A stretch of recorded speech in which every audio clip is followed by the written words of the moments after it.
Smoking may be at an all-time low, but with the rise of e-cigarettes, health officials are in for a whole new fight. This week is also spring break for many colleges, so AAA warns travelers to expect airports and roads to be busier. If the Bulls or the Syracuse Orange reach the Final Four, AAA will be offering group packages for fans. In the newsroom, Francis Boeck, Spectrum News. A $29 million rehabilitation of the Skyway has begun this week, but that's not stopping leaders from looking for a replacement.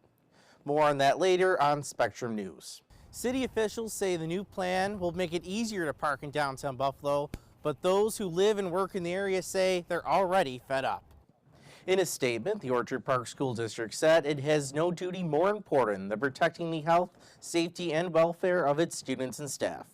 The case will be heard in State Supreme Court on Friday.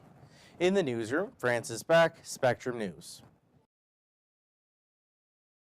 A Buffalo man accused of shooting and killing his girlfriend is now behind bars again. Shane Casado had his bail revoked Friday morning in Erie County Court after the district attorney's office found that Casado did not have a job waiting for him. At last week's bail hearing, Judge John Mahalski released Casado on $175,000 bail. The defense argued that Casado had family in the area and that he would be employed during the proceedings. However, District Attorney John Flynn says they weren't telling the whole story. 50% of the argument that the defense attorneys made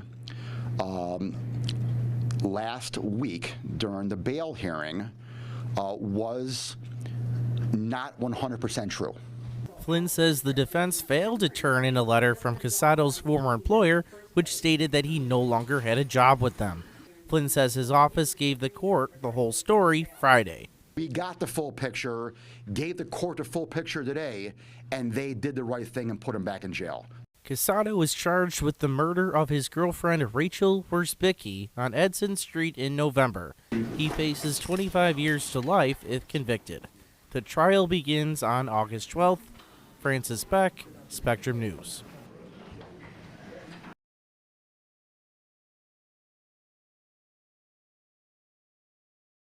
It's been a scary 24 hours for Amy Shee. Lots of praying. Finally got through the night. She and her family dealt with blistering winds all the way back to Western New York after visiting their daughter on Long Island over the weekend. But her worries only escalated when the family arrived at their Amherst home Sunday. The same wind that was shifting her car back and forth on the I-90 had left the tree in her front yard dangling. We realized if the tree fell that it would probably go to the roof, and then if it fell sideways, then we'll lose the power and might damage our beavers too. So, it was very nervous and very stressful last night. A few blocks away, 3 trees had completely fallen over onto the roof of this home on Robin Hill Drive. It was an experience shared by many in the town of Amherst, where dozens of trees were found uprooted. Monday morning, she called tree expert Gregory Sorka, who spent the day surveying the damage in the area. We're doing a triage. Is it on the house? Is it ready to fall on the house? Do they just want their yard cleaned up? She isn't out of the woods yet, as gusts were around 30 miles per hour Monday. They've shored this one up with pulley and come along and prop some boards up there to help it and everything like that, but it's really going to depend on what the wind does and what Mother Nature does. In Amherst, Francis Boeck, Spectrum News.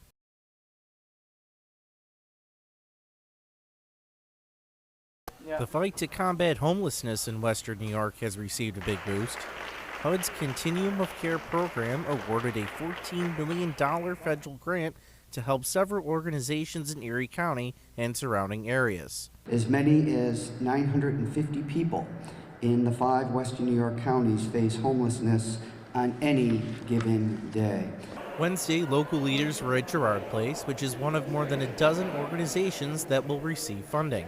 According to Erie County Executive Mark Poloncarz, the award is a result of public and private institutions working hand in hand. Homelessness is an issue that we all work together on because no one individual or entity can solve it.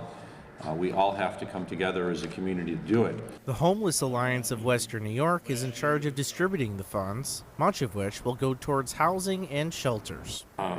But it's the Homeless Alliance's job to get all the service providers working together in a coordinated fashion. And I think we've been extremely successful in doing that. A total of 5 local counties will receive about $80,000 more than last year from the CARE program. Francis Boeck, Spectrum News.